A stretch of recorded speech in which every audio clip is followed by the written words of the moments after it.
Economy. National income पढ़ रहे थे हम। नेशनल इनकम में हमने नेशनल इनकम को कैलकुलेट करने के लिए मल्टीपल प्रोसेस पढ़े थे, जिसके अंदर हमने जीडीपी पढ़ा था, जीएनपी पढ़ा था, एनडीपी पढ़ा था और एनएनपी पढ़ा था। जब इनमें से डेप्रिसिएशन माइनस कर देंगे तो ये चीज़ें निकल जाएंगी। जीडीपी में से डेप्रिसिएशन माइनस करेंगे तो एनडीपी निकलेगा, जीएनपी में से डेप्रिसिएशन माइनस करेंगे तो एनएनपी आ जाएगा, पहली बात। दूसरी बात हमने पढ़ी थी कि जब हम जीडीपी कैलकुलेट करेंगे तो हम डोमेस्टिक टेरिटरी जो है उसको देखेंगे, सिटीजनशिप जो है उसका कोई लेना देना नहीं। बट जब हम जीएनपी कैलकुलेट करेंगे वहां पे सिटीजनशिप का मतलब होगा। और हमने एक चीज पढ़ी थी NFIA, net factor income from abroad. Sir वो प्लस रखनी है कि माइनस करनी है, वो डिपेंड करेगा पैसा ज्यादा आ रहा है कि कम आ रहा है। अगर ज्यादा आएगा तो प्लस में आ जाएगा, अगर यहां से पैसा बाहर ज्यादा जाएगा तो माइनस में चला जाएगा। कोई डाउट अभी तक? कुछ नहीं। उसके बाद हमने पढ़ा था कि एक दो चीजें होती है जो हमने पढ़ी थी, फैक्टर कॉस्ट, और एक पढ़ी थी हमने मार्केट प्राइस। जब फैक्टर कॉस्ट की बात मैंने की थी तो मैंने उसमें एक चीज तुमको बोली थी, factors of production. Factors of production, factors of production में मैंने 4 चीजों की बात की थी, लैंड, लेबर, कैपिटल। कैपिटल जब था कल हमने कैपिटल गुड्स पढ़े थे, जिसमें कैपिटल गुड्स में हमने 3 तरह के गुड्स पढ़े थे। एक हमने फिजिकल गुड पढ़ा था जिसमें मशीनरी वगैरह आया था, फाइनेंशियल जिसमें मनी आई थी, और इंटेलेक्चुअल जिसमें पेटेंट और कॉपीराइट आया था। जैसे मैंने बताया वो कैंसर वाली मेडिसिन, तो उसके पास एक पेटेंट राइट आ जाएगा। ठीक है, पूजा शायद कम समझ आ रहा होगा, कोई बात नहीं। लैंड, लेबर, कैपिटल और एंटरप्राइज। अब मैंने बोला जो भी अपना काम शुरू करता है, बिजनेस शुरू करता है, उसको बोलते हैं एंटरप्रेन्योर। ठीक है। अब जब भी कोई बंदा जमीन लेगा तो इन रिटर्न जो है जमीन लेगा। फॉर एग्जांपल ये सर ने इंस्टीट्यूट खोला तो उन्होंने ये जमीन ली यहाँ पे रेंट, तो इससे क्या उनको, ओनर को क्या मिलेगा? रेंट। लेबर को जो है वो क्या मिलेगी, जो काम करेगा वहां पे, वेजिस या सैलरी।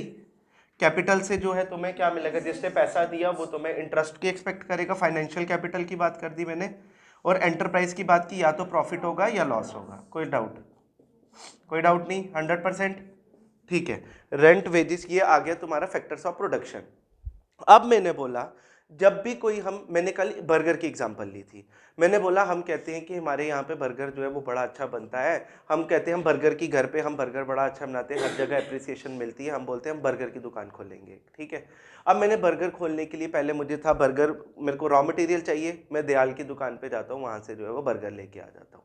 ठीक है। बर्गर लाया, उसके लिए फिलिंग विलिंग ये वो सब कुछ करके उस पर, जब मैंने उसको बनाया उसमें और प्रोडक्ट्स भी जो है वो पड़े होंगे खाने पीने के लिए, उसकी टोटल कॉस्ट जो है लेट इट भी आगे दुकान तक पहुंचने के लिए, जब हमने उसको प्रोड्यूस किया घर पे फैक्ट्री में, तो उसकी कॉस्ट आई ₹100। ठीक है। तो फैक्टर कॉस्ट क्या होती है, जब इन चारों को, सिर्फ जो तुम्हें बेसिक मटेरियल कितना यूज हुआ एक प्रोडक्ट को बनाने के लिए, उसको हमने बोला फैक्टर कॉस्ट। ठीक है। दूसरी चीज आई हमारी मार्केट प्राइस। जब हम दुकान पे उसको बेचेंगे तो ऐसा होगा कि कोई भी चीज होती है उसके ऊपर टैक्स भी लगता है। सरकार जो होगी वो किसी तरह का टैक्स लगाएगी उस प्रोडक्ट के ऊपर। ठीक है। या अब सरकार बोलती है कि जब फॉर एग्जांपल आज तुम पढ़ रहे होगे जेकेडा ने जो है जम्मू कश्मीर पावर जो डेवलपमेंट वो है, ठीक है, एनर्जी डेवलपमेंट एसोसिएशन ने, बहुत तुम इस पे FM पे सुनती होगी कि वो सोलर जो है उन्होंने, एक मोदी जी ने अभी जो है बजट, जिस दिन वो था पराक्रम, क्या था वो जो गांधी अपना राम जी का वो रखा था, उसको क्या उस दिन दिया था जिनको, प्राण प्रतिष्ठा। प्राण प्रतिष्ठा वाले दिन जो है उन्होंने बोला था कि मैं लोगों को जो है बिजली भी जो है 300 यूनिट तक जो है मैं फ्री बिजली प्रोवाइड कराने की कोशिश करूंगा, जिनमें उन्होंने सोलर जो रूफ टॉप जो स्कीम थी वो की थी, जो सूर्य उदय योजना जिसको करके हमने बोला था। ठीक है। अब उन्होंने बोला, सरकार ने बोला तुम पैनल्स लगाओ, पैसे खर्चो करोगे, टैक्स भी लगेगा, बट कुछ सब्सिडी जो है हम तुमको प्रोवाइड कर रहे हैं। सरकार कहती है, फॉर एग्जाम्पल ये तो मैंने बर्गर जो है गंद की बात ले ली, फॉर एग्जाम्पल मैं किसी ऑर्गेनिक फूड की बात कर लेता हूँ, अच्छा साफ सुथरा है, जो लोगों की हेल्थ के लिए बड़ा अच्छा है।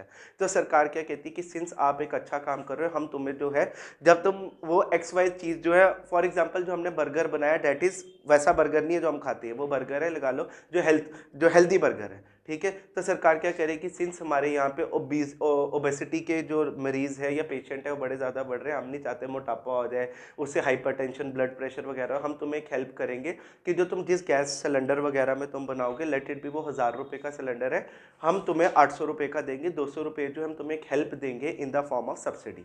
ठीक है। तो जब ये बर्गर मार्केट में जाता है तो क्या होता है, इस पे फैक्टर कॉस्ट तो लगी है, जो बर्गर बनाने के सारे पैसे लगे हुए थे, प्लस क्या हो जाता है इसमें इनडायरेक्ट टैक्स आ जाता है। जो सरकार ने टैक्स लगाया हुआ है। बट सरकार ने तुम्हें हेल्प भी की, थोड़े पैसे तुम्हारे कम भी हुए, मतलब कोई ना कोई चीज़ माइनस होगी, तो जो माइनस होगी तुम्हारी वो क्या होगी, सब्सिडीज। सब्सिडीज एक तरह से इकोनॉमिकल जो तो उन्होंने हेल्प दी, तो इसको बोला जाता है मार्केट प्राइस।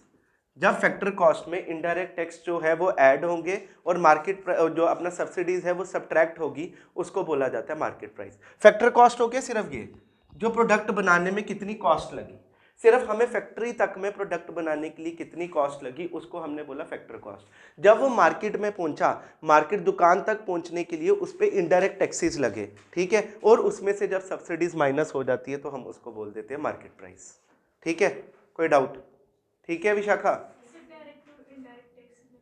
डायरेक्ट टैक्स हो गया, देखो फॉर एग्जांपल तुम केएस हो जाती हो, ठीक है, तुम्हारी सैलरी होगी जी, एग्जांपल मैंने ले लिया 1 लाख रुपया सैलरी है, साल का तुम 12 लाख रुपया तुम्हारी सैलरी है। अब क्या होगा, तुम जो इनकम जनरेट कर रही हो, सरकार कहेगी कि सिंस तुम जो है रिसोर्सेज वगैरह भी यूज़ कर रही हो, सब कुछ यूज़ कर रही हो, उस पर तुम्हारी इनकम पे मैं कुछ % जो है वो टैक्स लगाऊंगा। तो क्या होगा, तुम्हारी सैलरी, तुमने सीधे सरकार को कुछ पैसा दे दिया in the form of income tax, वो हो गया। अब क्या हुआ, बीच में कोई भी इंटरमीडिएटर इन्वॉल्व नहीं हुआ, तुमने सीधे सरकार को जो अपनी सैलरी में से लेट इट भी 50,000 40,000 साल का जो बनता था, तुमने जो है वो उसको उनको दे दिया, वो हो गया डायरेक्ट टैक्स। इनडायरेक्ट टैक्स हुआ, जैसे सपोज करो मैं बाहर जाता हूँ, निकलता हूँ क्लास के बाद, मुझे प्यास लगी, मैं कहता हूँ यार मैं कोक ले लेता हूँ, ठीक है, मैं कोक प्रमोट नहीं कर रहा हूँ, ऐसे ही बोल रहा हूँ, कोक ले लेता हूँ, लेट इट भी उसकी 20 रुपये कॉस्ट है, मैं 20 के 20 रुपये उसको दुकान पे जाऊँगा, मोनिका सुपर मार्केट जाऊँगा, 20 रुपये दूंगा और वहाँ से वो अपना उठा के ले आऊँगा। बट उस पर जो तुमने 20 रुपये की चीज़ जो दी, ठीक है, वो मार्केट प्राइस थी 20 रुपये, इसका मतलब उसके ऊपर कोई टैक्स लगा हुआ है, जिससे ऐसे उसकी कॉस्ट होगी 18 रुपये, पर टैक्स लगा के उसकी बनती है 20 रुपये। जो 2 रुपये तुमने नहीं दिए, तुम्हारी तरफ से आगे दुकानदार ने गवर्नमेंट को दिए in the form of GST, goods and service tax, taxation में पढ़ाऊंगा मैं, ठीक है। तो जीएसटी की फॉर्म में जो उसने पैसा दिया, अब क्या हुआ, तुमने सीधे जो 2 रुपये थे वो अपना सरकार को नहीं ना दिए, दुकानदार तुम्हारी, जब बीच में कोई इंटरमीडिएटर इन्वॉल्व होके आगे टैक्स दे रहा है, उसको बोलेंगे इनडायरेक्ट। डायरेक्टली थोड़ी ना दे रही हो तुम, इनडायरेक्टली दे रही हो, दैट इज इनडायरेक्ट। मैंने कल बताया था they are progressive in nature और रिग्रेसिव, ये चीज़ बताई थी मैंने, अच्छा तो मैंने बताई थी, ठीक है। मतलब चलो जब टैक्सेशन करेंगे तब बताऊंगा कैसे जो है तुम्हारे। हाँ, नेट इनडायरेक्ट हो गया, total net indirect tax. Net को मैंने उस दिन क्या बताया था, सर अगर फॉर एग्जांपल हमारी सैलरी जो है वो 1 लाख रुपए है, बट हम बोलते हैं कहीं टैक्स देना पड़ रहा है, कुछ देना पड़ रहा है, इन हैंड लास्ट में हमें 80,000 रुपया मिल रहा है, कट कटा के जो हमें, फॉर एग्जाम्पल हमने प्रोविडेंट फंड में ग्रॉस और नेट वाला जो बताया था, तो वो जो नेट कट कटा के, तो नेट इनडायरेक्ट टैक्सेस मैंने क्या बोला था, तुम्हारा क्या बोला था, indirect taxes minus subsidy. Indirect tax में से जब तुम सब्सिडीज माइनस कर दोगे तो वो तुम्हारा नेट आ गया, क्यों, लेट इट भी तुमने 100 रुपया इनडायरेक्ट टैक्स दिया, उधर से सरकार ने तुम्हें 20 रुपए की जो है वो हेल्प कर दी, लास्ट में क्या मिला 80, तो वो तुम्हारा कट कटा के जो मिला that is net indirect taxes. समझ आई? ठीक है, चलो आगे। ठीक, हाँ वो डायरेक्ट हो, टैक्स डिडक्शन एट सोर्स, वो हो गया। जैसे सपोज करो तुम लोगों को फॉर एग्जांपल पापा ने कोई फिक्स डिपॉजिट करवाया हुआ है, एफडी बनाई है, मैं कराऊंगा बैंकिंग में, एफडी कराई हुई है, वो 1 लाख, लेट इट भी 10 लाख की एफडी है, तो बैंक क्या होगा, वो उधर से ही जो है सोर्स से ही, जहाँ पे बैंक होगा वो पहले ही जो है लेट इट भी 5% 10% के हिसाब से 1 लाख रुपया डिडक्ट कर देता है, तो वो डायरेक्टली जो पैसा होगा वो किसके पास चल जाएगा, सरकार के पास चला जाएगा, वो तुम्हारा टीडीएस हो गया। ठीक है, और कुछ?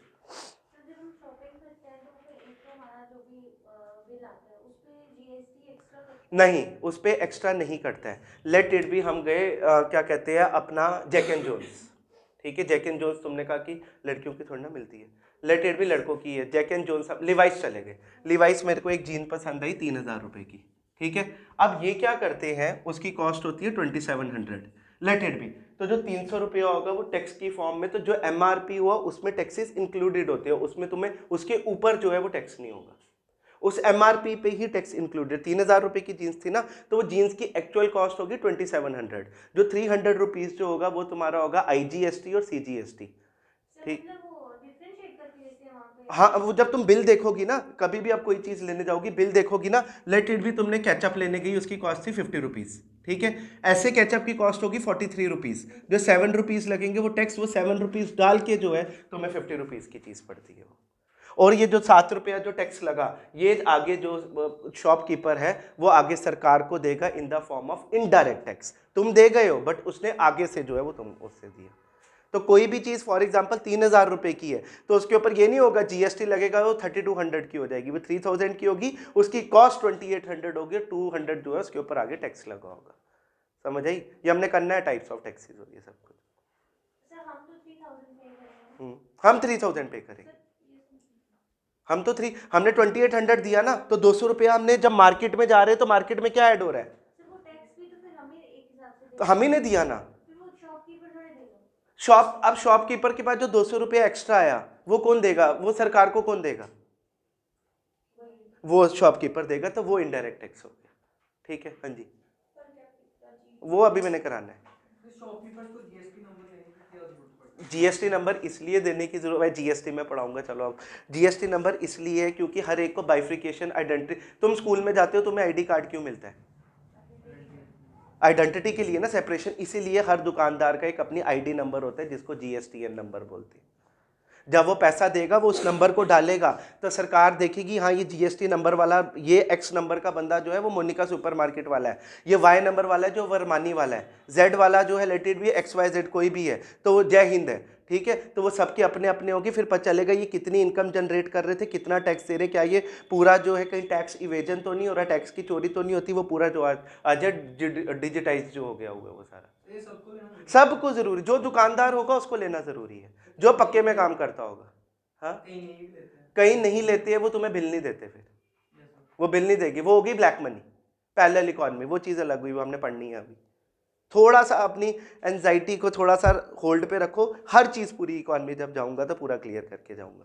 ठीक है, ठीक पूछा उसने कि वो जो नहीं दिए वो क्या होगा। अब जैसे सपोज करो बड़ी बारी होता है, हम कहीं पे जाते हैं, भैया अगर तो कार्ड से पैसे कटाने हैं तो हम जो है इसकी कॉस्ट जो है वो 30,000 ही देंगे, अगर कार्ड से नहीं कैश देना है तो हम 26,000 रुपया दे देंगे, क्योंकि कार्ड पे जो ट्रांजेक्शन होगी उस पर 2.5% जो है ऊपर इनको टैक्स देना पड़ता है। अब कैश आया, फॉर एग्जाम्पल मैं यहाँ क्लास से बाहर निकलता हूँ, सर कहेंगे सर ये आपके पैसे ही आप ले जाओ, अनअकाउंटेबल मनी है, मैं बोलूँगा मेरे पास है ही नहीं।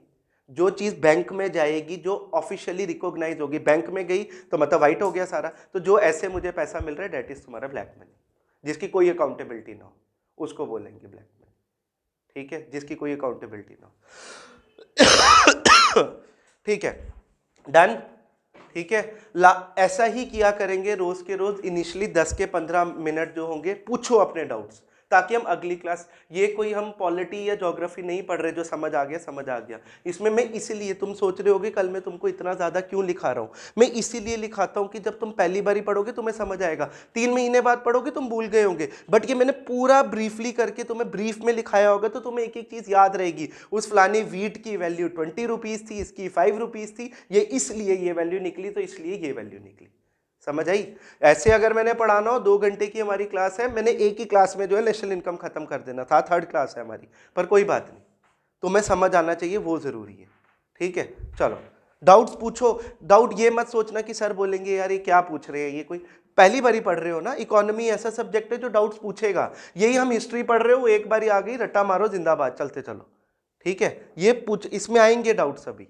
ठीक है, चलो जैसे मेरा चैप्टर खत्म होगा वैसे तो मैं कोशिश करूंगा कि ग्रुप में ही क्वेश्चंस डाल दूंगा, लेट इट भी नहीं भी डलते तो तुम्हारा खुद का काम होगा कि तुम लोगों ने जो है घर जाके लेट इट भी XYZ कहीं पे भी साइट पे गए, गूगल पे डाल दिया MCQ ऑन दिस क्वेश्चन, वो सॉल्व करने, तब पता चलेगा हमें किस लेवल की तैयारी हुई है। ठीक है, कोशिश में यही करूंगा, अगर आज नहीं तो कल ये चैप्टर खत्म होता है, मैं तुम्हें 20-30 क्वेश्चन जो है फोटो खींच के मैम को बोलूंगा ग्रुप में डाल दो। ठीक है, चलो हमने क्या पढ़ रहे थे, कौन सी ग्रोथ रेट? अच्छा ठीक है, ठीक है, इफ द पॉपुलेशन, ये पूरा हो गया हुआ था।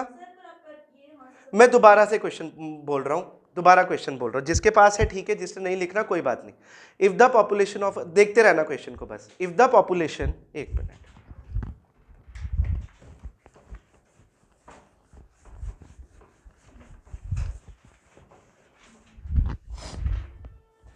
if the population of a country in any particular year, say 2021 year है और पॉपुलेशन क्या है, P है, population is P and the GDP, और दूसरा क्या बोला था उसमें, and the per capita GDP, नहीं sorry GDP, and the GDP is Y। ठीक है, तो हमने क्या बताना था, पर कैपिटा GDP क्या होती है।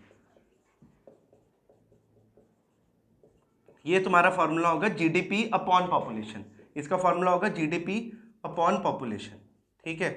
तो पर कैपिटा जीडीपी अगर तुमने निकालनी होगी, लेट इट भी बाद में वो तुम्हें क्वेश्चन की फॉर्म में दे देता है, 1 करोड़ पॉपुलेशन है और जीडीपी जो है लेट इट भी 10 लाख है, तो बताओ पर कैपिटा जीडीपी क्या हुई। तो तुम करोगे GDP is equal to Y upon population, ये आ गई तुम्हारी पर कैपिटा जीडीपी, मानते हो, वाई अपॉन पी, ठीक है। उसके बाद मैंने बोला था तुमको, क्वेश्चन कराया था, suppose if the population of the country is से 1%, 21-22 में पॉपुलेशन जो है 1% है, ठीक है, एंड क्या कहते हैं, and the GDP growth of a country is 8%, ठीक है, 8%। तो उसने बोला कि बताओ पर कैपिटा जीडीपी जो है वो कितनी होगी, ये देखो per capita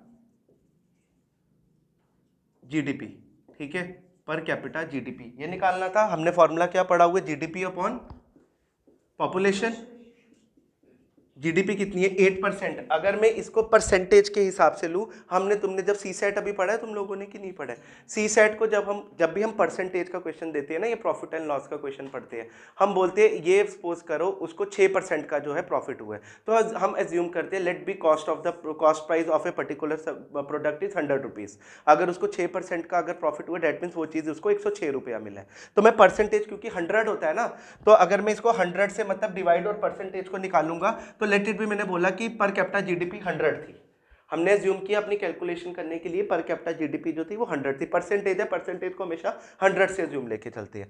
per capita GDP जो है, अब हमने क्या बोला, जीडीपी जो थी वो 100 थी, पर इंक्रीज कितनी हुई है 8%, तो 100 का 8% कितना हुआ, 8 रुपीज बोल सकता हूँ मैं। अगर 100 रुपये का 8% कितना होगा, 8 रुपये होगा, 100 रुपये का 8% 8 रुपये, तो ये आ गया 108, ठीक है। अगर मैं अब इसको बोलता हूं टोटल पॉपुलेशन जो थी वो इंक्रीज की 1% थे, अगर 100 का 1% कितना हुआ, 1, तो 100 में 1 हो गया 101, कितना आएगा, करना एक बारी, निकालो गूगल अंकल, ओ सॉरी कैलकुलेटर, और इसको मल्टीप्लाई बाय 100 भी कर देना उसके लिए, देखना कितना आएगा, 106.9 आएगा,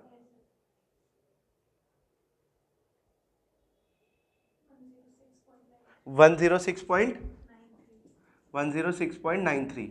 तो अब देखना, अब मैं कहता हूं हमारी जो पहले जीडीपी कितनी थी, हमारी जीडीपी कितनी थी 100, जो अज्यूम की थी 6% हमने इंप्रूव वो की थी, जीडीपी थी ना हमारी 100, नहीं समझ आ रहा है, परसेंटेज वाला जब भी क्वेश्चन आता है हम उसको 100 एज्यूम करके चलते हैं। तो अब 100 थी, अब कितनी हो गई 106, तो कितनी इंक्रीज की 6.9, 100 और 106 के बीच में कितना डिफरेंस है, 6 का है ना, तो ग्रोथ कितनी हुई 106.93 माइनस 100, तो ये कितनी आ जाएगी 6.93% जो है वो आ जाएगी तुम्हारी। अभी भी डाउट है, पूछो ना, डाउट है मैं समझाऊंगा, बताओ डाउट क्या है।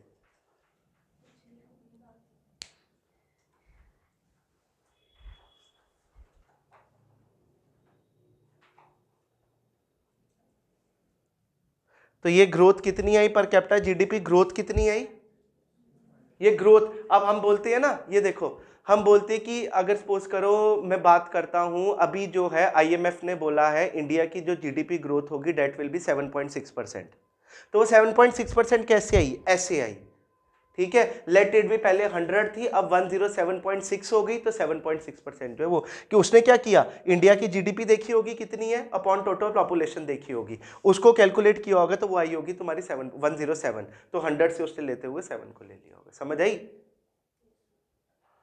आज हम बोलते हैं इंडिया ने 7% जो है ग्रोथ किया। अब 7% किसके परस्पेक्टिव से ग्रोथ किया, फॉर एग्जांपल हम बोलते हैं 2012 में पॉपुलेशन जो थी वो x% थी, ठीक है, और 2022 में पॉपुलेशन जो है वो x+1% हो गई हुई है, ठीक है। इसी तरह जीडीपी लेंगे, x% थी और x+1% हो गई, तो हम क्या करेंगे, x+1 को डिवाइडेड बाय, जैसे लेट इट बी ये y+1 से डिवाइड करेंगे, जो वैल्यू आएगी तुम उसको कंपेयर करोगे 12 और आज के हिसाब से, तो जो डिफरेंस होगा उतना परसेंट जो है तुम ग्रो कर गए हो। कुछ इतना टफ तो है नहीं, सी सेट कैसे करना है, पैसे से सिर्फ काम नहीं बनेगा, रीजनिंग तो करनी पड़ेगी, थोड़ा तो करने पड़ेंगे, 5-7 टॉपिक तो करने पड़ेंगे, ठीक है।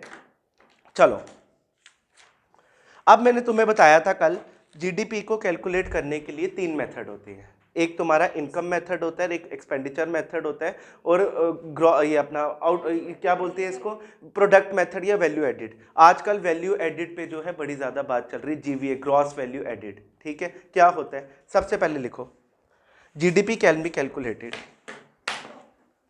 टॉपिक लिखो जीडीपी कैन बी कैलकुलेटेड, फिर मैं GDP, real GDP, nominal GDP, real exchange rate, nominal exchange rate, PPP, purchasing power parity, और जीडीपी डिफ्लेटर, सीपीआई और डब्ल्यूपीआई। आज ये सब कुछ खत्म करेंगे जितना होता है। ठीक है, कोई बात नहीं, जितना होता है, दो दो लाइनों के। ठीक है, रहने दो, रहने दो, सिर्फ समझो, लिख लोगी तो बेटर है, जैसे तुम्हारा मन है, जैसे तुम्हारा मन है, इट्स अप टू यू। ठीक है, ठीक है, मैंने क्या बोला? GDP can be calculated by 3 methods. अगर समझ आता है तो फिर कोई जरूरत नहीं, नहीं समझ आता है तो फिर देख लो, फिर लिख लो जैसा तुम्हारा मन है। सबसे पहले लिखो प्रोडक्ट और वैल्यू एडिड मेथड, प्रोडक्ट और वैल्यू एडिड मेथड।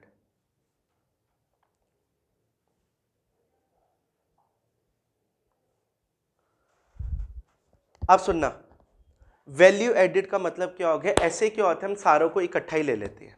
ठीक है, फॉर एग्जांपल, अब मैंने कल 4 सेक्टर बताए थे। हमने सर सबसे पहले प्राइवेट पढ़ा था, फिर हमने गवर्नमेंट पढ़ा था, फिर हमने हाउस होल्ड पढ़ा था, और हमने फिर लास्ट में एक्सटर्नल पढ़ा था। ऐसे क्या होता है, चारों को इकट्ठा कर दिया, बस हो गया, चारों को ऐसे लमसम निकाला, निकल गया। बट वैल्यू एडिड मेथड में क्या होता है, हर सेक्टर का अलग अलग जीडीपी जो है वो कैलकुलेट की जाती है।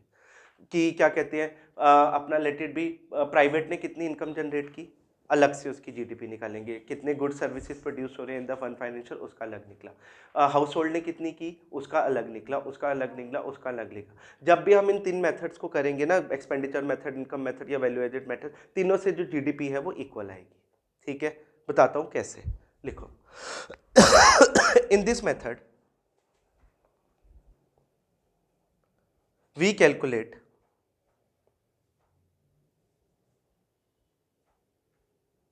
the total annual value of goods and service produced. We calculate the total annual value of goods and service produced.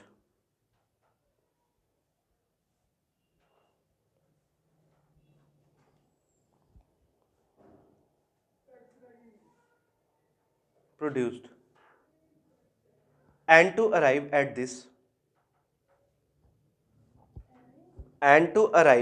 this, we add up the value of goods and services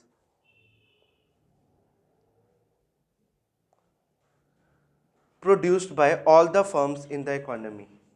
Produced by all the firms in the economy.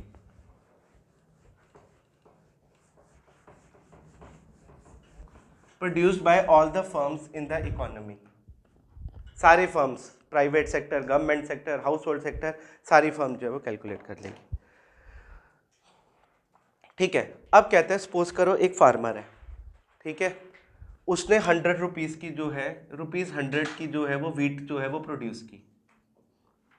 एक farmer है, उसने ₹100 की जो है वो wheat produce की। ठीक है, समझ आई? अब क्या हुआ, उसको वीट को प्रोड्यूस करने के लिए किसी की भी जो है वो ज़रूरत नहीं पड़ी। Without taking help of any one, he has produced it own, मतलब कि खुद से जो है, हिमसेल्फ जो है उसने प्रोड्यूस की। ठीक है, ये उसने 100 रुपये की वीट जो है प्रोड्यूस कर दी। अब क्या करता है वो, 50 रुपये की वीट जो है खुद के लिए जो है वो कंज्यूम कर लेता है कि भैया मैंने भी तो खाना खाना है। ठीक है, हो गया। अब 50 रुपये जो है वो अभी ऐसे पड़े हुए हैं, इमेजिन करो। इसी के साथ एक बेकर आता है, बेकर मीन्स बेकरी वाला आता है। वो कहता है कि मैं ब्रेड बनाऊंगा, मेरे पास मशीन है, मेरे पास कैपिटल गुड जो है वो बहुत अच्छा है, मैं बहुत बढ़िया जो है वो ब्रेड बनाऊंगा। कहता ठीक है, कहता अब वो क्या करता है, उसको रॉ मटेरियल क्या चाहिए, वीट, आटा वो बनाने के लिए, ब्रेड बनाने के लिए उसको वीट चाहिए। वो क्या करता है, इससे जो 50 रुपये की रह गई होती है, वो 50 रुपये की वीट जो है, यहाँ पे तुम्हारा मैं लिख दिया बेकर जो है वो 50 रुपये की वीट जो है वो खरीद लेता है, किससे, फार्मर से, प्लस वैल्यू ऐड करता है इस प्रोडक्ट में, वैल्यू एडिशन करता है, और उसको मार्केट में जो है 200 रुपये में जो है बेच देता है ब्रेड को। अब ये मत सोचो 200 रुपये की ब्रेड है, एग्जाम्पल, उसको जो है 200 रुपये में जो है बेच देता है।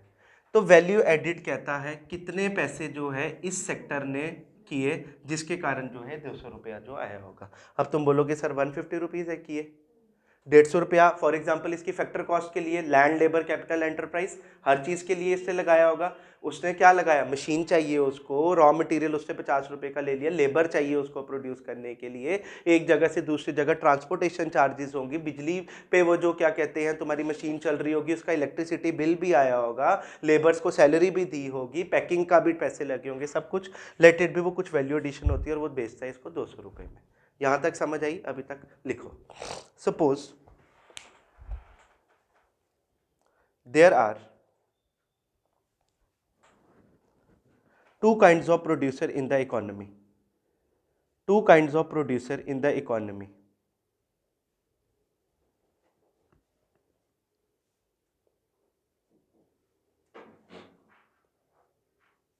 One is the farmer who produces wheat,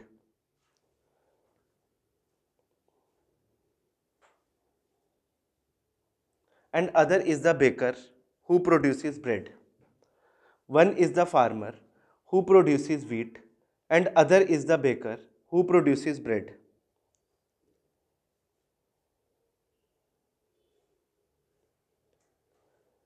Suppose the farmer does not require any input for its product. Suppose the farmer does not require any help, लिख दो, any help or input for his product.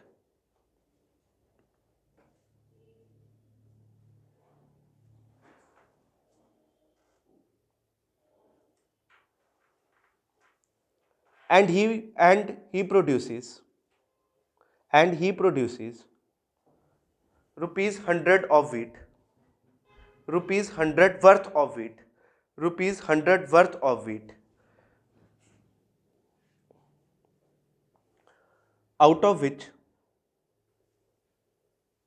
he consumes rupees 50 of wheat. Farmer consumes rupees 50 of wheat and sells rupees 50 of wheat. कहाँ रह गई अफसाना? And sells rupees 50 of wheat to the baker.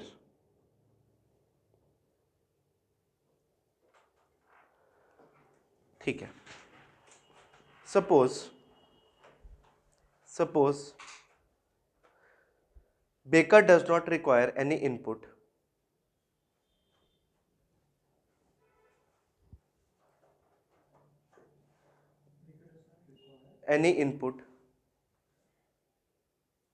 other than rupees 50 which he purchases from the farmer. Other than rupees 50, farmer से 50 रुपए की खरीदी और 50 की फार्मर ने अपने लिए ली। And baker does not require any input other than rupees 50 wheat which he purchases from the farmer.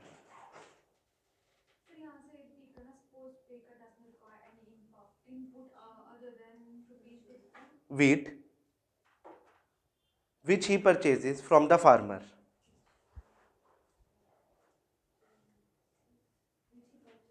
From the farmer.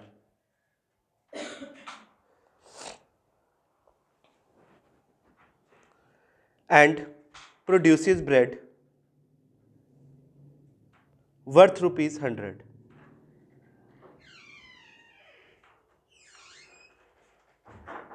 Worth rupees 100.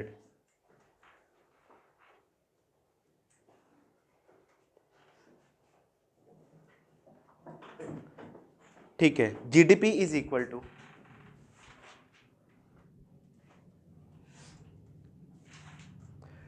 Value addition by baker plus value addition by farmer.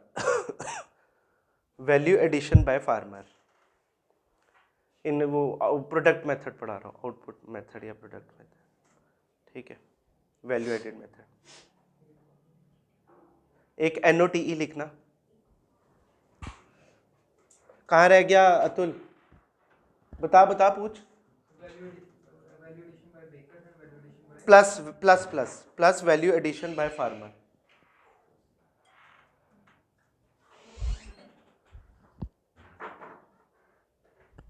Value addition by farmer, ठीक है, NOTE। Value addition is basically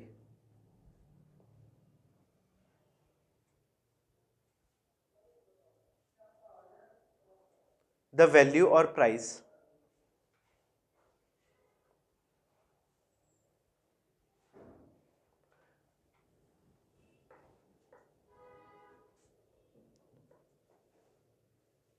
that somebody's work will fetch in the market. Value addition is basically the value or price that somebody's work, जो काम कर रहा है, will fetch in the market. Work, काम, somebody's work will fetch in the market, and it includes profit also.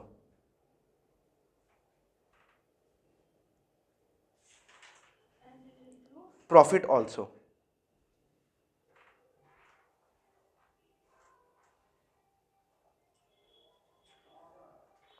ठीक है, अब अगर मैंने जीडीपी निकालनी होगी, मैं क्या बोलूँगा? Value addition. वैल्यू एडिशन क्या होती है? जो भी तुमने काम किया जिससे उसको मार्केट में पैसा मिल सकता है, वो पूरा वैल्यू एडिशन का पार्ट है।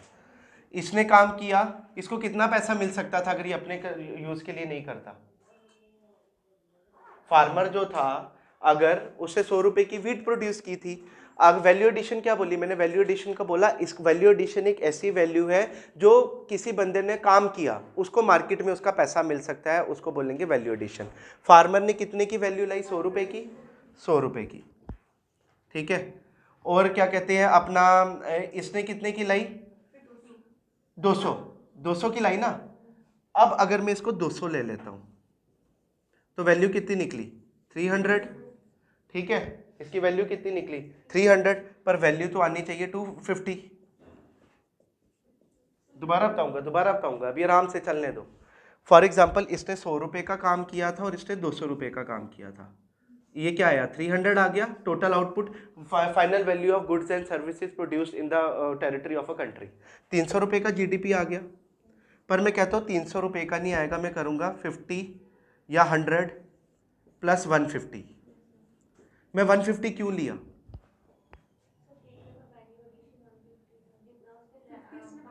फिफ्टी जो था उसने फार्मर को पहले ही 50 रुपए उसके दे दिए हुए थे। अगर मैं इस 50 रुपए को भी इसमें ऐड करता हूं तो ये बनेगा 200। फार्मर क्या हुआ? फार्मर का भी 50 रुपए इसमें ऐड हुए, क्योंकि 100 उसका टोटल कैसे बना था? 50 उसने यहाँ पे बेचा था और 50 उसका अपना था। 50 रुपए यहाँ पे भी ऐड हुए फार्मर के, ठीक है। और यहाँ पे भी अगर तुम 50 रुपए ऐड कर रहे हो, दैट मीन्स तुम डबल काउंट कर रहे हो।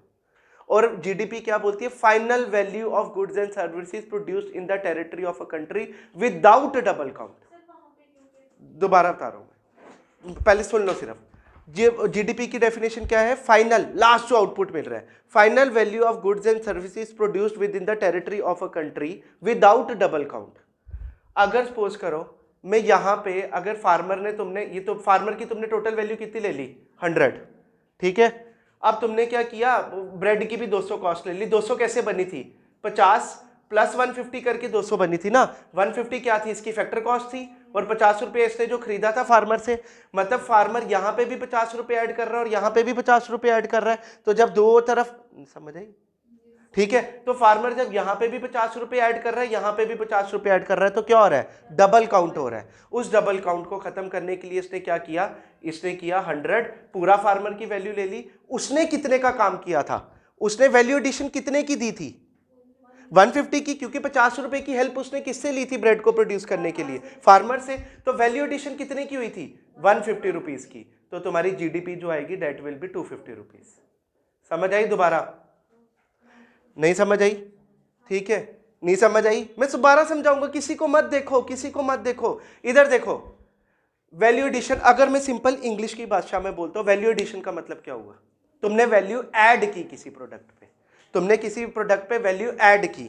लेट इट बी, वीट की वैल्यू थी ₹100, ब्रेड की वैल्यू थी 200, पर क्या चीज तुमने ऐड की थी जिसके कारण 200 बन रहा था? 50 रुपीज ऐड किए थे ना, जो फार्मर से उसने खरीदी थी ना 50 रुपए की वीट खरीदी थी, वो 50 रुपए उसने ऐड किए, पर अपने से कितनी मेहनत, कितनी वैल्यू दी? 150 दी, जिसके कारण टोटल 200 हुआ। तो वैल्यू एडिशन क्या मेथड बोलता है? वैल्यू एडिट मेथड क्या बोलता है? तुमने सिर्फ उसको ऐड करना है जिसमें वैल्यू एडिशन हो रही है। फॉर एग्जाम्पल फार्मर का तो अगर मैं ऐसे भी कर सकता था, फिर मैं क्या करता, फार्मर का मैं सिर्फ 50 रुपीज लेके चलता, ठीक है, जो उसने सिर्फ मार्केट में दिया। 50 रुपया ही उसने मार्केट में दिया था, इससे ज्यादा 50 तो उसने अपने में कंज्यूम कर लिया था, प्लस जो उसने रिलेटेड भी 50 रुपया जो उसने अपने पास रखा था, एक 50 रुपया जो उसने अपने पास रखा और एक 50 रुपया था जो उसने आगे सामान बेच दिया। तो 50 रुपए की उसने वैल्यू कितने की ऐड की? 50 रुपए की, जो उसके पास पड़ी थी, ठीक है। जो 50 था उसने तो आगे दे दिया, उसमें उसकी वैल्यू ऐड का मतलब कोई नहीं हुआ, 50 रुपए। और यहां से क्या किया था, सपोज करो मैं बोलता हूं टोटल ब्रेड कितने की बनी थी?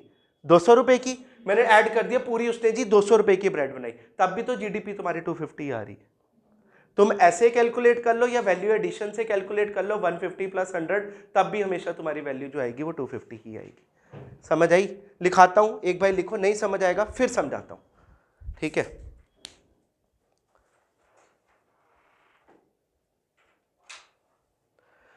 The farmer has produced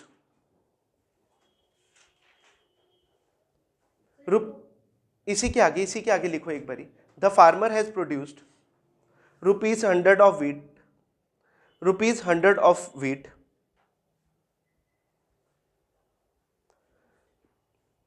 which he does not, which he did not, for which he did not, for which he did not need any assistance.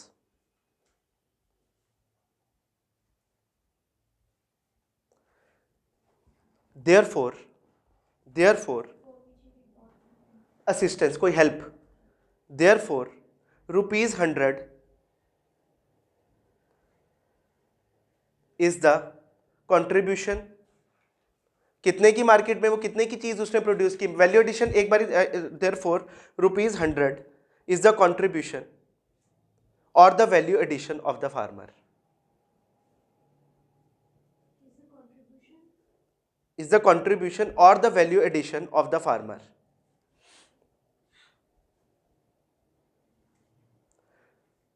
But the ₹200 bread produced by baker, but the ₹200 bread, 200 bread produced by the baker, 200 की 200 में उसका value addition था कि सिर्फ 150 में था, is not entirely his own contribution, is not entirely his own contribution, is not entirely his own contribution, because to produce this bread,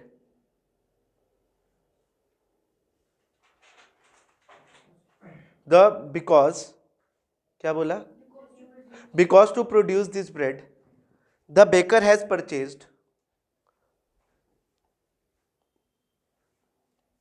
wheat from the farmer worth ₹50, purchased wheat from the farmer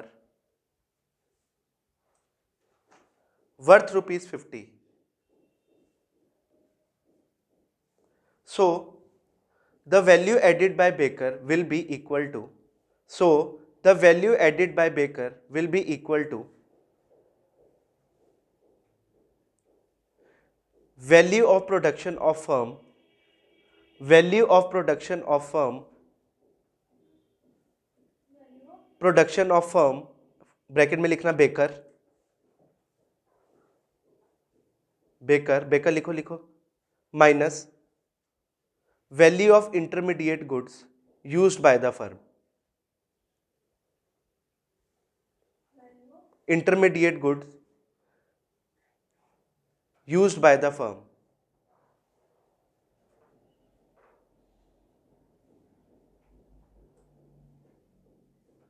Therefore, GDP will be equal to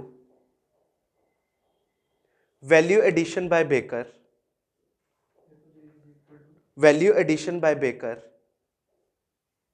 plus value addition by farmer. अब देखो कितना निकला, plus value addition by farmer. Value addition कितने की थी? 150 रुपए की थी। बेकर की कितने की थी? 150 रुपए की, और फार्मर की 100 रुपीज की। तो टोटल जीडीपी कितनी आई? ₹250। ठीक है, 2 मिनट दे रहा हूं, जो अभी लिखा है ना एग्जाम्पल वाला, ये पूरा जो वैल्यू एडिट, 2 मिनट लगा के देखो। ये है बस, ये थोड़ा सा टॉपिक करेगा परेशान, आई नो। एक्सपेंडिचर मेथड, कुछ नहीं है इसमें, कुछ नहीं निकालने वाला है, बस सीधे रट्टा मारो जिंदाबाद। एक्सपेंडिचर मेथड,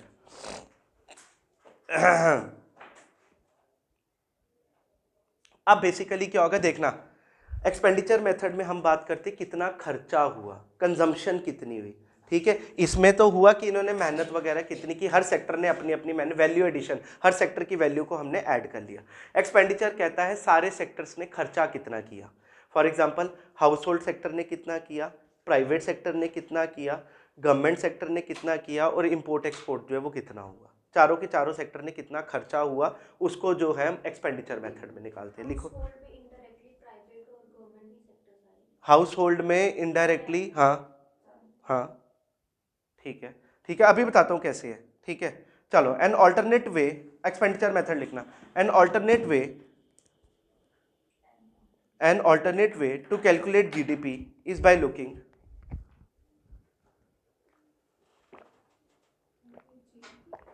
हाँ, तो an GDP is by looking at the expenditure side, the expenditure side, SIDE, of all the sectors.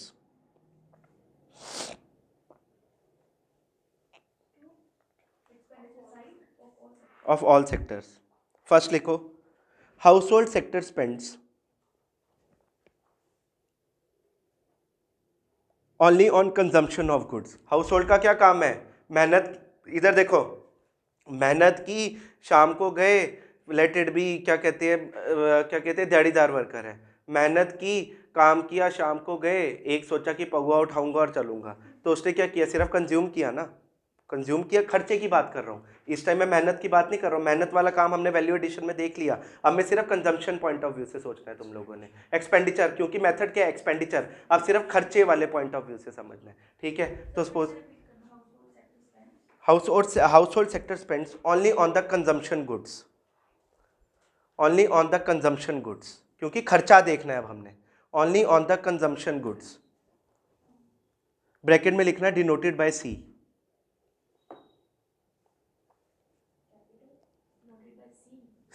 Capital C, हाँ।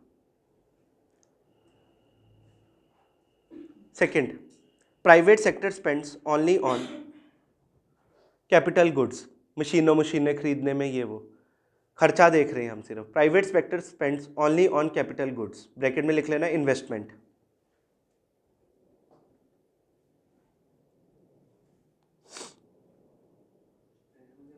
इन आई, इन ब्रैकेट में इन्वेस्टमेंट, और इसको डिनोट करोगे आई से।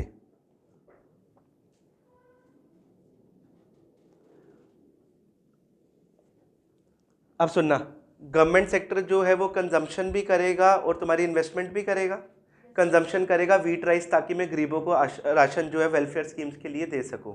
ठीक है, और प्रोडक्शन भी करेगा, जैसे ONGC कोल इंडिया लिमिट जो है वो कोल को प्रोड्यूस करेगा, ऑयल एंड नेचुरल गैस वो करेगी सेल। ठीक है, थर्ड लिखो, government sector purchases both capital and consumption good, government sector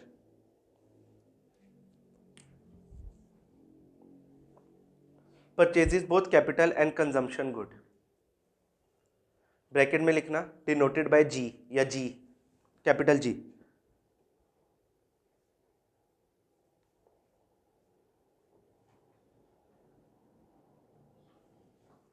fourth लिखना G।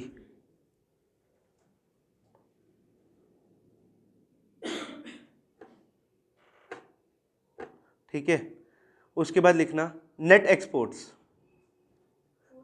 Fourth point net. अब तुम्हारा चौथा एक्सपोर्ट सेक्टर आ गया ना, नेट एक्सपोर्ट्स। ठीक है, एक्सपोर्ट को डिनोट करना X से और इंपोर्ट को डिनोट करना M से। एक्सपोर्ट जो होगा वो तुम्हारा X से, और जो इंपोर्ट होगा M से। एक्स और एम। अब जो है लिखो रेवेन्यू अर्नड बाय फोर्थ उसी के साथ अभी आगे लिखा रहा हूँ उसी के, revenue earned by external sector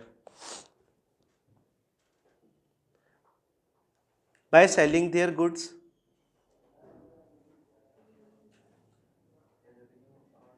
export sector by selling their goods and import of goods. Their goods जो उन्होंने सेल किए, कहाँ रहेगी स्नोबर?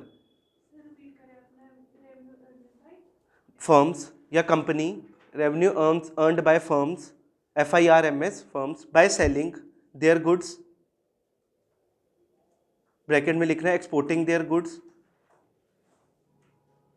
और और नहीं and importing goods and import by firms या importing goods and by importing goods. अब सुनना, एक्सटर्नल सेक्टर क्या कर रहा है? तुम फॉर एग्जांपल तुमको पेट्रोल की ज़रूरत है, क्रूड ऑयल की ज़रूरत है, तुम वीट दे रहे हो, वो एक्सपोर्ट कर रहे हो, उसको तुमने डिनोट किया एक्स से, एक्सपोर्ट को तुमने डिनोट किया एक्स से, ठीक है, तुमने वीट दी एक्स रुपीज़ में, ठीक है। अब तुमने जो कोई चीज़ों की ज़रूरत भी है उसको इंपोर्ट करोगे, उसको तुमने डिनोट किया एम से। एक्सपोर्ट से क्या होगा? तुम्हें पैसे आएंगे। एक्सपोर्ट जब कोई चीज़ बेचोगे तो तुमको पैसे आएंगे, जब किसी से कोई चीज़ खरीदोगे तो तुम्हें पैसा देना पड़ेगा, तो मतलब इंपोर्ट जो होगा वो माइनस करेगा क्योंकि तुम्हारा पैसा जा रहा है, एक्सपोर्ट जो होगा वो तुम्हारे पास पैसे ला रहा है। तो इसका फॉर्मूला क्या बनेगा? C + I + G + X - M। ये अब तुम लिखोगे GDP by expenditure method will be equal to, GDP by expenditure method will be equal to, by expenditure method will be equal to C + I + G, C + I + G + X - M। C is the consumption, I is the private sector वाली investment, G is the government का purchase और X - M is export sector, net export. क्या लिखाना है? ये लिखाऊं? House hold, हाँ। तो ये तुम्हारी फाइनल कंजम्पशन जो होगी वो क्या होगी? C + I + G + X - M। अगर मैं तुमको क्वेश्चन दूंगा और तुम निकालोगे उसकी भी GDP यही आएगी सेम, ठीक है।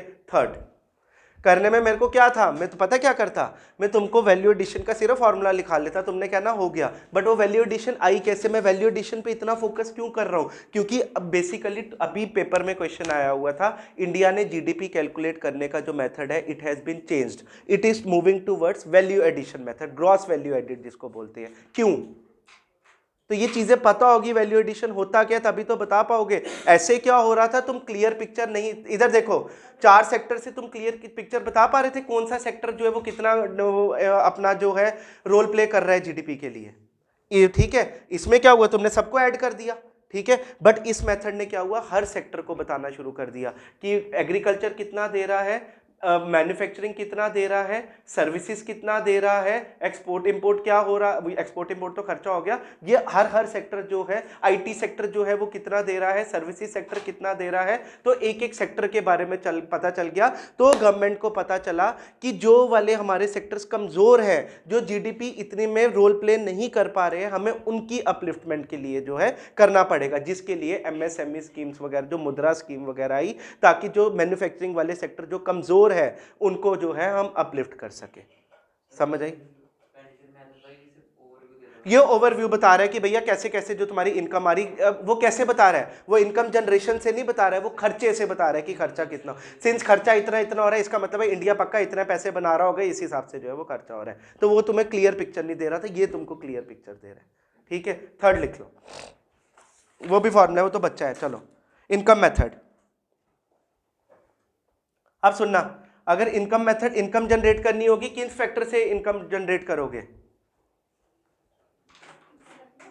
अगर किसी बंदे को इनकम जनरेट करनी है तो कौन कौन सी चीजें हैं जिससे इनकम जनरेट कर सकता है? काम करके, तो काम करेगा, वो क्या करेगा काम? कौन सी? मतलब लेबर का काम करेगा, वही लेबर का काम करेगा। लेबर को ऐसे लेबर दिहाड़ीदार से मत देखो, लेबर के हिसाब से देखो। तुम केएसबी बन के तुम सरकार के लिए लेबर वाला ही काम कर रहे हो ना, मैं वो चीज कह रहा हूँ। ठीक है, और कहाँ से पैसा जनरेट हो सकता है? यस, वो जो चारों फैक्टर्स ऑफ प्रोडक्शन है उससे इनकम जो जनरेट होगी।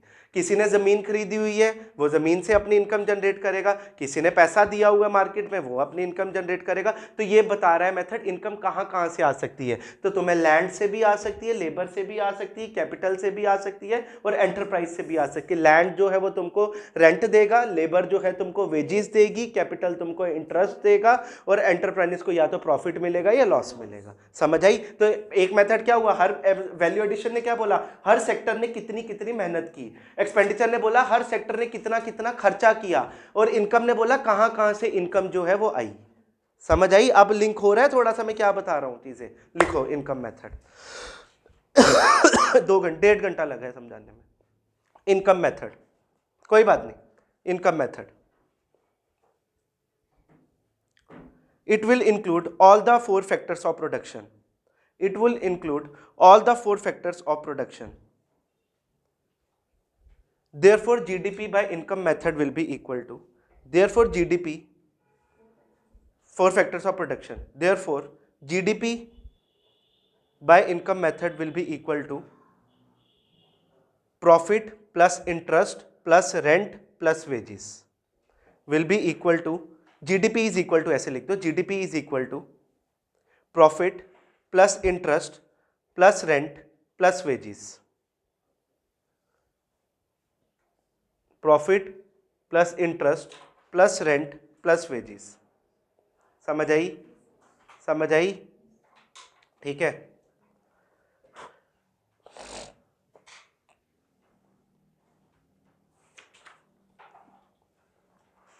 ठीक है। पर कैपिटा जीडीपी भी निकाल दी, पर कैपिटा जीडीपी ग्रोथ भी निकाल दी। चलो next topic, nominal GDP and real GDP.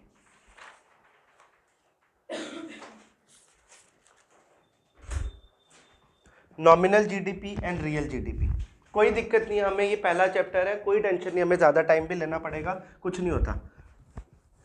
इसके बाद बैंकिंग बुकिंग सिंपल है, फिर तो कुछ भी नहीं है, वो मैं ऐसे ही हफ्ते में ही निपटा दूंगा तुम्हारा सब। अब बेसिकली होता पता क्या है, इससे पेपर में कुछ नहीं आएगा, ये तुम्हें जो एक्सपेंडिचर मेथड इनकम मेथड समझा रहा हूँ कुछ नहीं आएगा, लिटरली कुछ नहीं आएगा प्रीलिम्स में। बट ये बातें तुम मेंस में लिखोगे, जब वो बोलेगा क्यों इंडिया की जीडीपी ऐसे हो रही है, क्यों इंडिया की जीडीपी, ये बेस क्लियर हुआ होगा ना, तो तुम लिखने वाले बनोगे। ये आना प्री में कुछ नहीं आना है, प्री में बताऊँगा मैं कैसा आएगा। ठीक है, हाँ डालोगे तो बहुत अच्छी बात है, डेटा कोट करोगी। अब अगर फॉर एग्जांपल तुम इंटरव्यू जाते हो, वो बोलो कि हाँ भाई शरण बताओ what is the GDP of India, क्या बोलोगी? 7.6%, वो ग्रोथ है 3.7 ट्रिलियन। ठीक है, इस तरह वो बताओगी। समझ आई डिफरेंस क्या है? तो वो जीडीपी है, वो जीडीपी पर कैपिटा जीडीपी की बात कर रहे हो तुम कितनी। ठीक है, चलो आने में कुछ भी आ सकता है, मैं ऐसे बोल रहा हूँ तुमको। ठीक है, nominal GDP, GDP divided by total population बस। और पर कैपिटा ग्रोथ में भी यही होगा, जो परसेंटेज इंक्रीज हुआ होगा उसको डिवाइडेड बाय टोटल पॉपुलेशन में जितना इंक्रीज होगा डिवाइड करोगे, तुम्हें 100 के हिसाब से देखोगे कितना वेरी कर रहा है। बेसिकली मैं यहाँ पे 100 ले रहा था, ऐसे हम बेस ईयर में ले लेते हैं। बेस ईयर में क्या, जैसे सपोज करो हम बोलते हैं 2012 में हमारी 3 ट्रिलियन थी। ठीक है, आज लेट इट भी हम 2024 में, एग्जाम्पल इतनी है नहीं है, 5 भी नहीं हुई अभी, हम 6 ट्रिलियन होगी। डेट मीन्स जो हमारी है 200% जो है वो ग्रो करगी। 2047 तक तो कर ही जाएगी विकसित भारत में। मोदी जी ने बोला हुआ तीसरे, अब अगले टेन्योर में उन्होंने कर देनी। ठीक है, चलो nominal GDP and real GDP. Nominal GDP की बात होगी, किसी प्रोडक्ट के आज क्या कॉस्ट चल रही है। फॉर एग्जाम्पल मैं आइसक्रीम खाने जाता हूँ, 2012 में आइसक्रीम की कॉस्ट थी 20 रुपये। ठीक है, तो आज आइसक्रीम की कॉस्ट है 60 रुपये। ठीक, तो नॉमिनल जीडीपी क्या होता है, वो क्वांटिटी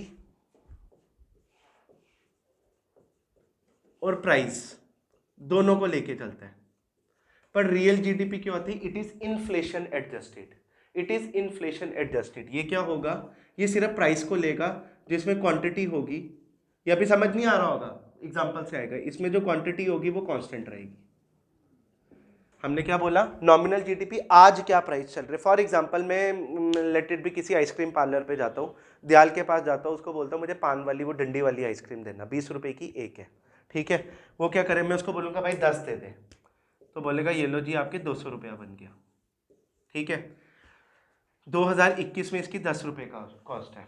अब मैं जाता हूँ 2024 में, इसकी कॉस्ट है late it B 30 rupees. 30 rupees multiply by 10 ही खरीदी, कितनी आ गई 300। मैं कहूँगा वाह यार ये तो बढ़िया हो गया, मतलब 200 रुपये की पहले गुड्स प्रोड्यूस हो रहे थे, अब 300 रुपये की गुड्स प्रोड्यूस होने लगे। क्या गुड्स उतने ज़्यादा प्रोड्यूस हुए हैं कि प्राइस जो है वो बढ़ गया हुआ है। गुड्स तो यहाँ पे भी 10 थे, यहाँ पे भी 10 है, ठीक है, पर यहाँ पे क्या हुआ, इन्फ्लेशन हो गई। ये इन्फ्लेशन को नहीं लेके चलती। ये क्या करेगा, 2021 में गया, ये बोलेगा 10 आइसक्रीम दे दे भाई जो 15 रुपए की है, ये बोलेगा 150 रुपये हो गया। 2022 में बोलेगा वही 10 आइसक्रीम दे दे, ठीक है, जो 18 रुपये की है, ठीक है। तो ये क्या होगा, ये क्या कहते हैं, इसमें ये जो प्राइस जो होगा इसको कांस्टेंट लेके चलेगा। ये बोलेगा कि आज भी इसका मतलब है यहाँ पे जो 30 रुपये बढ़ गए हैं वो इन्फ्लेशन जो है बढ़ गई है। एग्जाम्पल बताता हूँ, ज़्यादा क्लियर होगा। लिखो, पहले लिखो रियल जीडीपी मेजर्स, अभी बताऊंगा क्लियर हो जाएगा, अभी क्लियर हो जाएगा। Real GDP measures, real GDP measures growth in quantity only,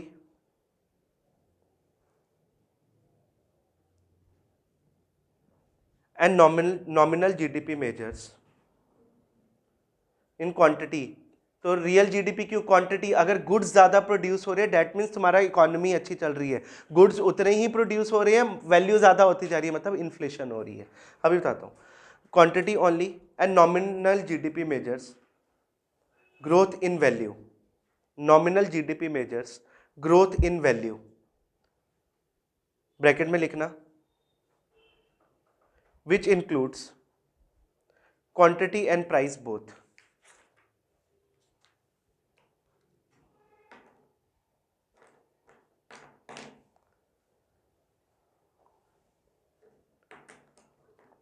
एक टेबल बना लेना,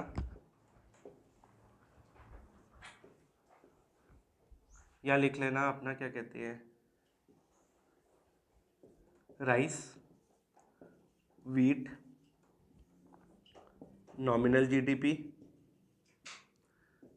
ईयर लिख लेना 2011, 2012, 2013, 2014, बस ये ऐसे बना लो। यहाँ पे ईयर आ जाएगा 2011, 12, 13, 14, राइस, वीट और nominal GDP.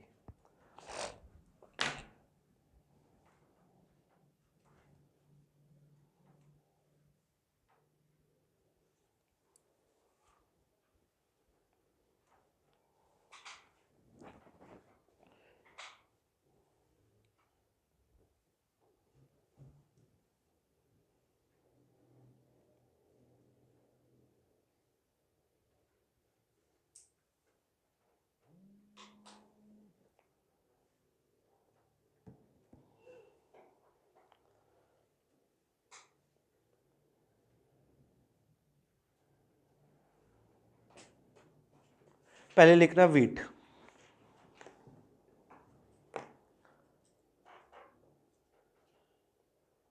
Ten kg wheat,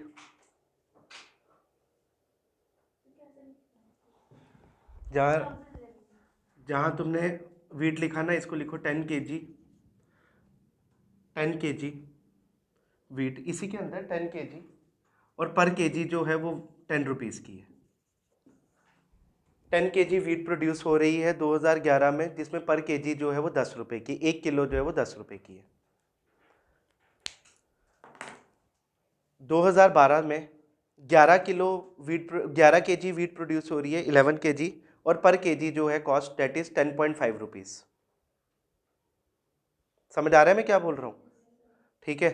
13 में क्या हो रहा है, 12 kg प्रोड्यूस हो रही है और पर केजी कॉस्ट जो है वो है 11 रुपये।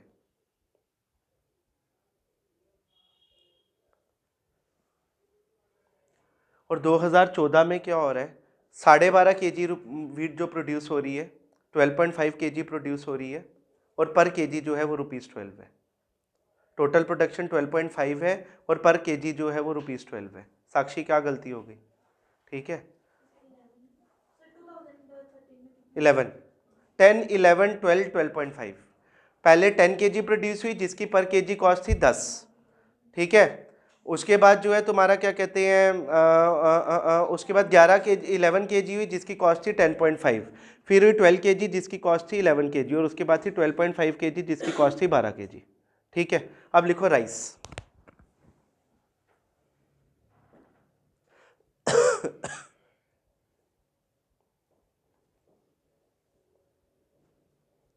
आठ के जी राइस प्रोड्यूस हुए 12 रुपीज़ के जी के हिसाब से, 8 के जी प्रोड्यूस हुए 12 रुपीज़ के जी के हिसाब से। उसके बाद 9 के जी राइस प्रोड्यूस हुए 12.5 के हिसाब से, फिर 10 के जी प्रोड्यूस हुए 13 के जी पर हिसाब से, और उसके बाद 10.5 के जी प्रोड्यूस हुए 13.5 के जी के हिसाब से। दोबारा बोल रहा हूँ, 8 के जी प्रोड्यूस हुए 12 के जी के हिसाब से, 9 के जी प्रोड्यूस हुए 12.5 के हिसाब से, 10 के जी प्रोड्यूस हुए 13 के हिसाब से, 14 में 10.5 के जी प्रोड्यूस हुए 13.5 के हिसाब से। ठीक हो गया? ठीक हो गया? किसी को कोई डाउट? ठीक है। अब हमने बोला नॉमिनल जीडीपी। नॉमिनल जीडीपी क्या बोलती है? क्वांटिटी और प्राइस दोनों को जो है वो इंक्लूड करेगी। 2012 में नॉमिनल जीडीपी की वैल्यू क्या आएगी? 10 मल्टीप्लाई बाय 10। 1 किलो जो है वो कितने की होगी?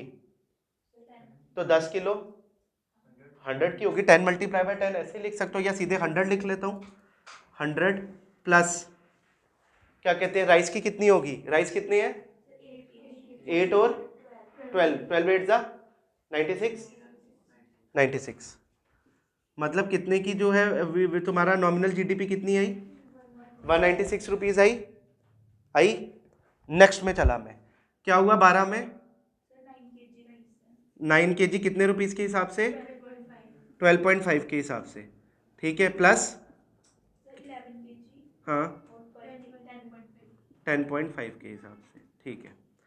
वैल्यू कैलकुलेट करना कितनी आएगी? देखना वो 228 आई।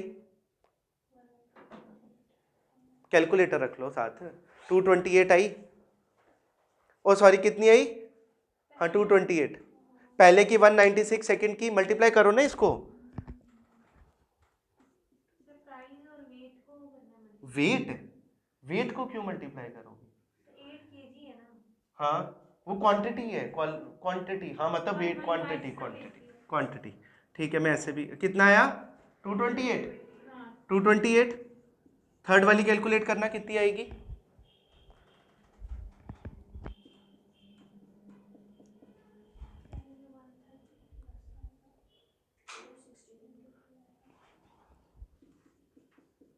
262।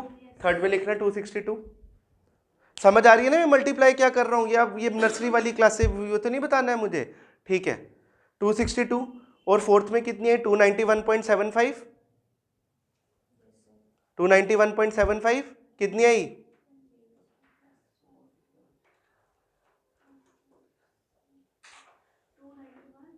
0.75। हाँ 291 ये कौन सा खुद निकाल रही हो, इतनी टेंशन में बोल रही हूँ। 291.75 निकल आ गई, नॉमिनल जीडीपी आ गई, ठीक है। अब एक तरफ लिखना 2011, एक तरफ लिखना 2012, एक तरफ लिखना 2013 और एक तरफ लिखना 2014। नीचे ही इसके नीचे नीचे नेक्स्ट में लिखो 11, 12, 13, 14 है। अभी निकालता हूँ किसकी, ये आ गया ना 228 है। ये कितनी आ गई थी? 265। और ये कितनी आई?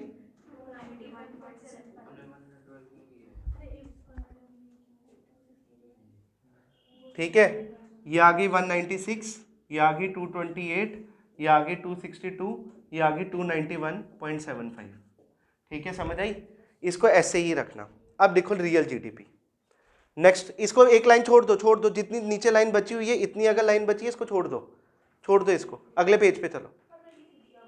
क्या? ये तो बनाना है, ये तो लिखो बस, तुमने नहीं लिखना है, अगले पेज पे तुम तो लिखो, तुम लिखो लिखो। ये 196, 220 है, 262 और 291.75, ये नॉमिनल जीडीपी आ गई। याद रखना रियल जीडीपी में क्या होगा, हम प्राइस जो होगा वो कांस्टेंट रहेगा। रियल जीडीपी में जो प्राइस होगा वो कांस्टेंट रहेगा। इधर कितना था 12.5 पर केजी, वही तो बताऊंगा कैसे हो, वही बताऊंगा। ठीक है, ठीक है। अब रियल जीडीपी में क्या होता है, हम किसी एक ईयर को बेस ईयर ले लेंगे। यार 2012 में 20 रुपए की आइसक्रीम थी, आज जो है 200 रुपए की आइसक्रीम हो गई हुई है। हम कंपेयर किससे कर रहे हैं, 2012 से, तो हम निकालेंगे इन्फ्लेशन कितनी हुई है। उस टाइम 20 रुपए थी, आज कितनी हो गई, 200 रुपए हो गई हुई है। तो सुनना, अभी मैं निकालने दो मुझे, मैं खुद बताऊंगा। तो याद रखना जो तुम्हारी रियल जीडीपी होती है वो क्या होती है, क्वांटिटी को जो है वो लेके चलेगी, प्राइस जो होगी वो कांस्टेंट रहेगा, प्राइस जो है वो चेंज नहीं करेगा। अब लिखो रियल जीडीपी। नेक्स्ट बना लो एक ऐसा सही बना लो, सिर्फ रियल जीडीपी बना लो, लिख लो कहीं पे real GDP is equal to. अब इसमें अगर रियल जीडीपी निकालनी होगी कैसे करोगे, पहले का बताना। मैंने जो base year, let it be, लिखो लिखो लिखो लिखो, पहले ऐसे लिखो, टू कैलकुलेट रियल जीडीपी। अभी रियल जीडीपी में लिखो, to calculate real GDP we need to take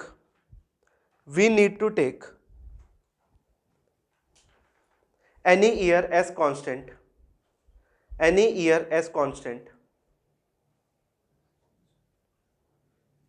and declare it as a base year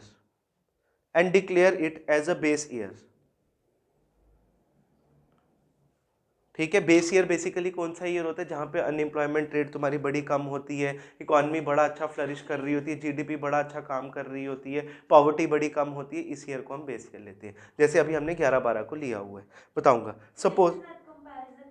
हाँ, फिर कंपैरिजन बेस, फॉर एग्जांपल हम बोलते हैं कि यार वो फलाने का बच्चा देखो जो है वो कितना अच्छा है, किसी को तुमने बेस लिया होगा फिर कंपेयर कर रहे हो ना, कंपेयर ऐसे तुम किसके साथ करोगे, कर ही नहीं सकते हो। ठीक है, लिखना suppose we take 2011-12 as base year, इस क्वेश्चन के हिसाब से suppose we take 2011-12 as base year,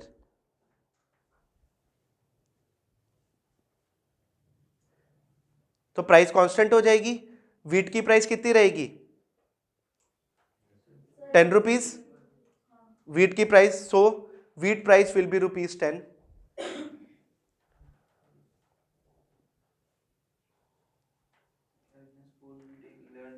base year.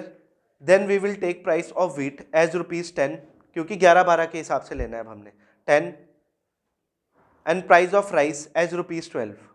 Price of rice 12 ही थी ना अब 11 में, 2011 में कितनी प्राइस थी 12, एज 12 राइस एज ₹12 पर केजी। ठीक है, अब रियल जीडीपी निकालो, ये करोगे 10 मल्टीप्लाई बाय 10 प्लस राइस कितने प्रोड्यूस हुए थे 11 में, कितने केजी प्रोड्यूस हुए थे हैं, 8 मल्टीप्लाई बाय 12। एक मिनट बस सुनते जाना। अब क्या होगा, दूसरे ईयर में कितनी प्रोडक्शन हुई है वीट राइस की, कितनी,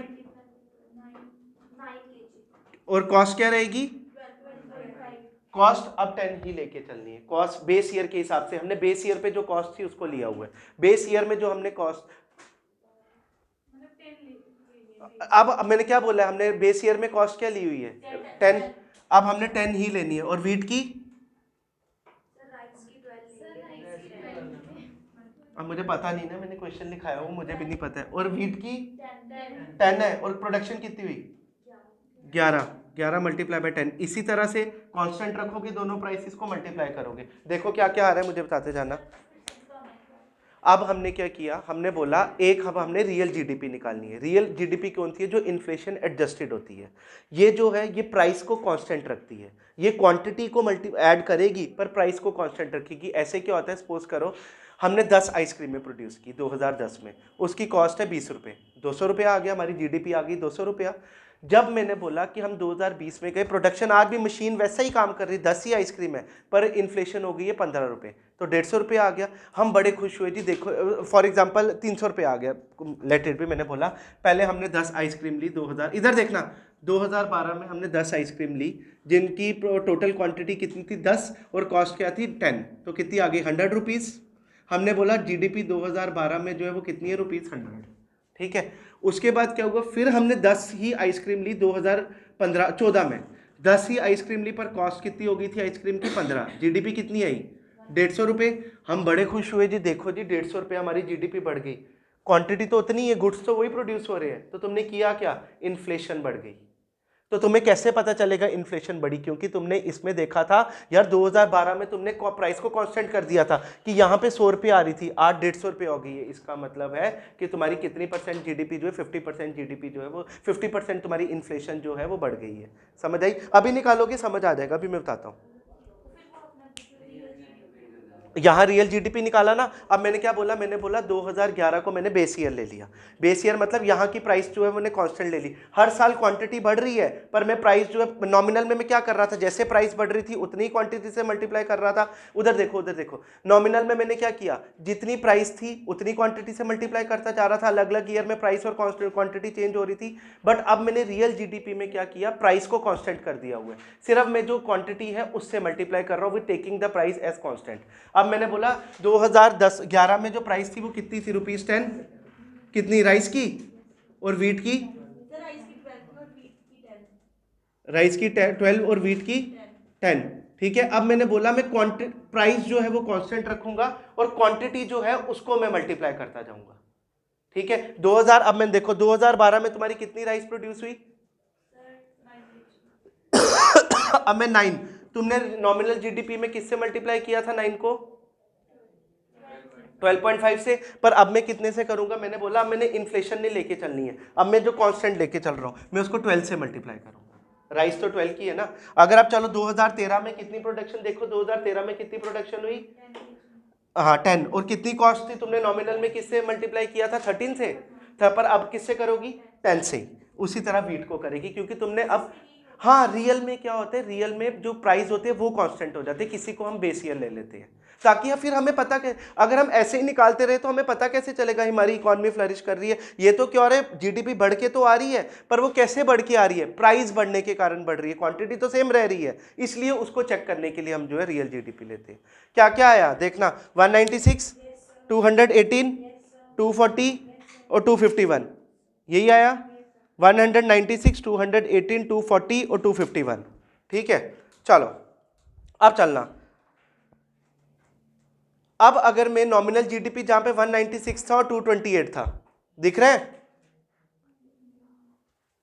नॉमिनल जीडीपी जहां पे 196 था दिख रहा है और दूसरी तरफ कितना था 228, तो चेंज इन नॉमिनल जीडीपी कितना आया, चेंज कितना आएगा 228 माइनस 196 अपॉन 100, कितना परसेंट आएगा देखो। कल मैं एक बार दोबारा समझाऊंगा, कोई बात नहीं।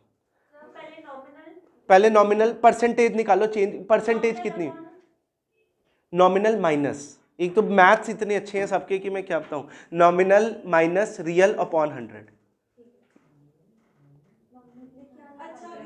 ये नॉमिनल अब हम निकाल रहे चेंज इन नॉमिनल जीडीपी। हाँ है,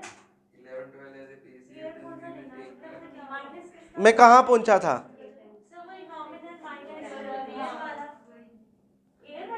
ईयर वाइज निकालना है, परसेंटेज चेंज कितना आया ईयर वाइज, कितना आया, पहले में कितना आया हर्षिका, अब लिखो जहां पे मैंने जगह छुड़वाई थी ना, जहां पे मैंने जगह छुड़वाई थी वहां पे लिखो change in nominal GDP, change in nominal GDP, बोला तो था तभी, छोड़ो यार, अभी तुमने कहाँ लिखा है, तो पीछे लिख लो, अगले में लिख लो change in nominal GDP,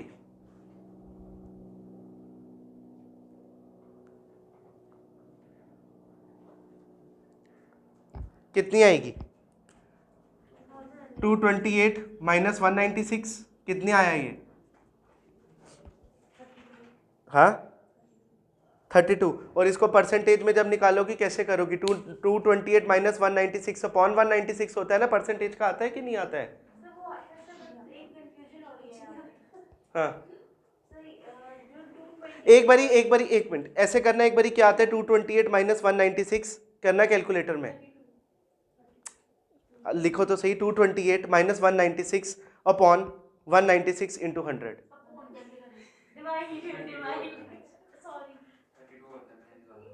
298 minus 196 तो 32 आया, डिवाइडेड बाय 196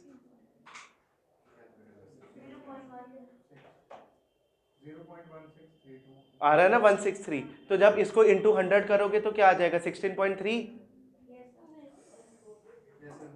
16.3 सुनना, समझ आया कि नहीं आया? सुनना, जब हमने परसेंटेज चेंज निकालना होता है ना, उसको हम कैसे निकालते हैं? जो पहला जो बाद में चेंज आया माइनस जो पहले जिसको हमने बेस लिया था डिवाइडेड बाय उसको करते हैं इंटू 100 करते हैं। परसेंटेज चेंज नहीं निकालना आता है। कहाँ तुम्हें कहाँ गलती हो रही है?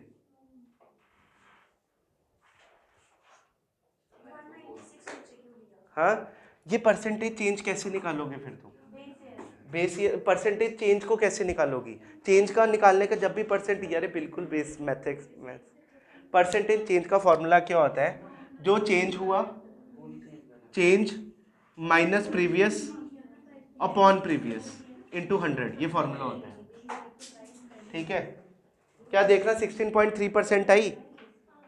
फिर उसके बाद दूसरे की निकालो, 228 और 262 की अपॉन 228 इंटू 100।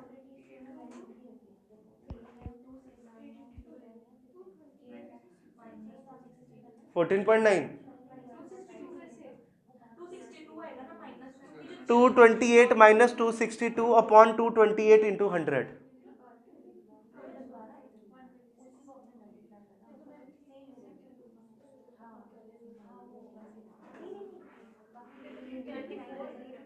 फोर्टीन 14.9 होगी।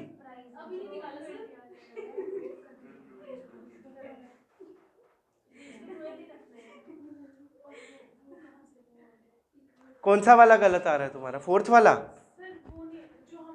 रियल जीडीपी निकाली ना हमने, कौन सा वाला गलत आ रहा है?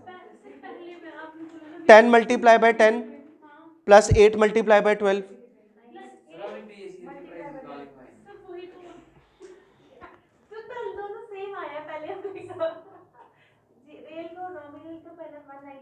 रियल तो मैं बोला ही नहीं निकालने को, मैं दूसरे नॉमिनल की बात की थी।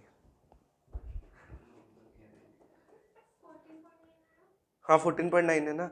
एक मिनट, एक मिनट। ठीक है, टू बी कंटिन्यूड टुमारो।